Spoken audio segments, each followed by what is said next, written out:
बड़ी बहन ने छोटी बहन का घर बचा लिया। प्रिया दोपहर का खाना बना रही थी कि तभी उसकी माँ छाया जी का फ़ोन आता है।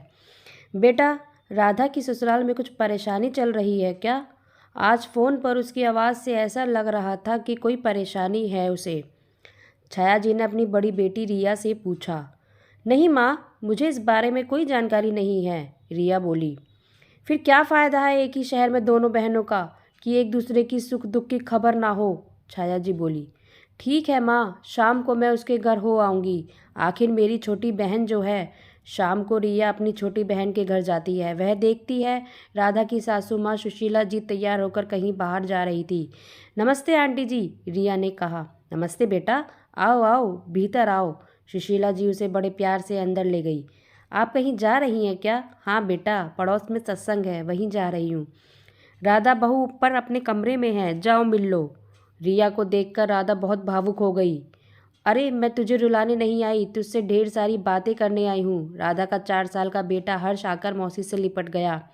क्या हुआ राधा, तू कुछ परेशान लग रही है?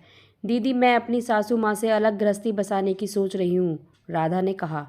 यह कैसी बात कर रही है तू? तेरी सास तो बहुत अच्छी है, कितना ध्यान रखती है तेरा। फिर यह अलग होने का भूत कहाँ से सवार हो गया? रिया ने गुस्से से कहा। दीदी, मेरी सास छोटी छोटी बातों पर कमी निकालती है। अक्सर घर पर यह फैला है, वह चीज़ सही जगह पर नहीं है, इन्हीं बातों पर नाराज़ रहती है। राधा ने अपना पक्ष रखा। तुम तो शुरू से ही ऐसी हो, तुम्हें घर में कामों में पहले से ही दिलचस्पी नहीं थी। मम्मी भी तुम्हें कितना गुस्सा होती थी, तुम तो उनसे नाराज़ नहीं होती थी। फिर आज अपनी सासू माँ के डांटने पर इतना गुस्सा क्यों? रिया ने राधा को समझाते हुए कहा। अगर वह घर के कामों के लिए तुझे कुछ समझाती हैं तो उनका जवाब देने की बजाय अपनी गलती को ठीक करने की कोशिश किया करो। तुम यह क्यों भूल जाती हो तुम्हारी सास ने तुम्हारी प्रेगनेंसी में एक माँ बनकर पूरे 9 महीने तुम्हारी कितनी सेवा की थी? तुम्हारे मायके वालों को भी तो कितना मान सम्मान दिया है, रिया ने कहा। दीदी, शादी के बाद आज भी प्रशांत सारी तनख्वाह माँ के हाथों में रख देते हैं। कहते हैं मेरी माँ ने हमारे लिए बहुत मेहनत की है, बहुत त्याग किए हैं। मेरी माँ मेरे लिए सब कुछ है। तुम्हें घर में प्यार सम्मान मिलेगा, किसी चीज़ की कमी नहीं रहेगी। बस माँ का सम्मान और हक बना रहने देना। मैं अपनी तनख्वाह माँ को ही दूंगा। माँ के सामने कभी मेरा पक्ष नहीं लेते, बस मुझसे समझदारी की उम्मीदें करते हैं, राधा ने अपनी परेशानी बताई। तो इसमें बुरा क्या मानने की क्या बात है? तुम्ही ने एक बार बताया था कि उन पैसों से तुम्हारी सासू माँ तुम्हें भी कुछ पैसे देती हैं। तुम्हारी सास घर की बड़ी हैं, अनुभवी हैं, हमसे ज़्यादा अच्छे से घर चला सकती है, और वैसे भी बड़ों के हाथों में बरकत होती है, रिया ने अपनी बहन को समझाते हुए कहा।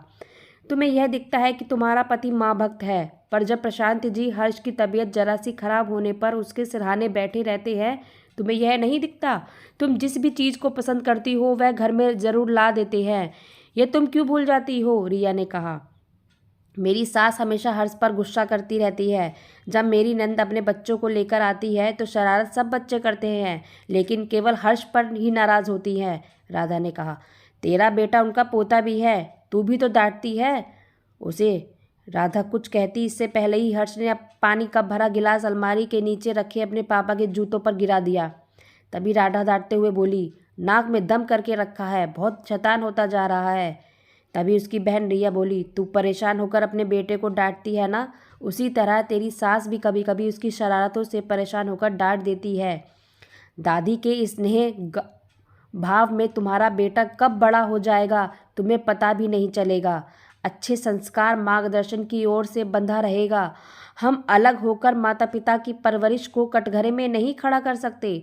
गृहस्थी चलाना तपस्या है, तो यह तपस्या छोटी छोटी बातों से भागकर नहीं, उसका सामना करके करनी होती है। रिया के बातें सुनकर राधा ने उसे गले लगाते हुए शुक्रिया अदा किया। समय रहते उसकी बहन ने उसका घर संसार टूटने से बचा लिया।